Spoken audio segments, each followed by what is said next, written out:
Hello everyone, welcome to my another mini blog. আজকের ব্লগটা শুরু করছি আমার ভাইয়ের রিকোয়েস্ট দিয়ে। সকালবেলা স্কুলে যাওয়ার আগে আমার কাছে বায়না করছে, দিদি তুমি আজকে আমাকে প্লিজ কিছু দেবে, প্লিজ কিছু দেবে। আমি বললাম কী দেবো, আমি বলছে না তুমি আমার জন্য কিছু একটা এনে দেবে। আমি বললাম ঠিক আছে, আমি বেরোই।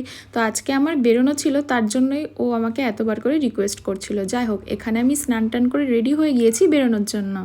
আজকে একটু বেরোচ্ছি, তার কারণ আমার কয়েকটা জিনিস কেনাকাটির আছে। তো আমি এমনিই দেরি করে ফেলেছি, তাই ভাবলাম আরেকটু দেরি করি নয়, কারণ এখন আর ট্রেন পাবো না, তাই অটোতেই যেতে হবে। তো অটোতে করে চলে এসেছি, আর যা কেনার ছিল কেনা হয়ে গিয়েছে। তো সেটা তোমাদের নয় অন্য কোনো সময় দেখাবো, এখন আর দেখাচ্ছি না।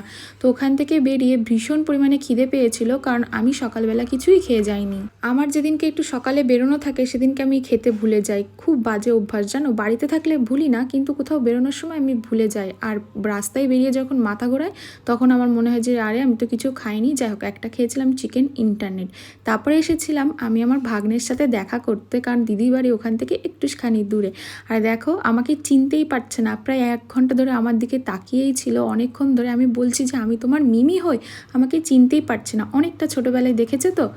দেখো তারপরে লাস্টে এদিকে কেঁদেই ফেলছিল, আমি ওকে জোর করে আমার কাছে রাখার চেষ্টা করছিলাম। আসলে আমাকে লাস্টে যখন দেখেছে তখনও প্রায় অনেকটাই ছোট, তাই আমাকে ভুলে গিয়েছে। অনেকক্ষণ ধরে চেষ্টা করছিলাম ওকে আমার কাছে রাখার জন্য, কিন্তু আর থাকতেই চাচ্ছিল না। তারপরে উঠে দিদির কাছেই চলে গেল। আমি কিছুক্ষণ থাকার পর তারপরে দেখলাম একটু একটু করে আমার সাথে মিশছে, আর আমাকে নতুন জুতো পরে এনে দেখাচ্ছিল। তারপরে একটু পর এনে দেখাচ্ছে দেখো আমার নতুন জামা। আমি বললাম কে কিনে দিয়েছে, সেটা আর বলতে পারে না, কিন্তু বারবার বলছিল আমি জামা পরবো। তারপরে দুপুরে ভাত খেয়ে নিয়েছিলাম, ভীষণই খিদে পেয়ে গেছিলো চিকেন দিয়ে।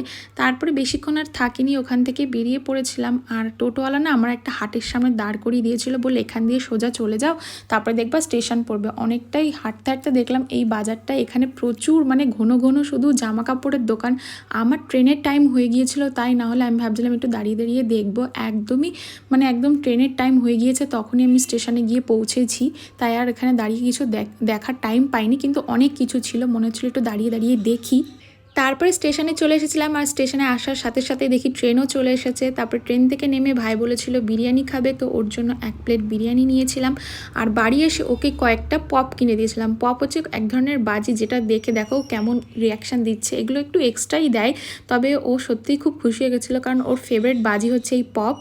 তারপরে আমি ফ্রেশ হয়ে চলে গিয়েছিলাম পড়াতে, আর কাকিমা দিয়েছিল আমাকে চা, যেটার আজকে আমার প্রচণ্ড পরিমাণে দরকার ছিল, কারণ আমার ভীষণ পরিমাণে মাথা যন্ত্রণা করছিল। অন্যদিন না খেতে চাইলেও আজকে আমি বারণ করিনি, কারণ এত পরিমাণে মাথা যন্ত্রণা শুরু হয়ে গেছিলো কি বলবো। কোনো রকমে পড়িয়ে বাড়ি চলে গিয়েছিলাম, তারপরে আর ভিডিও করা হয়নি। তো আজকের ভিডিওটা এই পর্যন্তই। ভালো লাগলে অবশ্যই লাইক করে দিন। Thank you for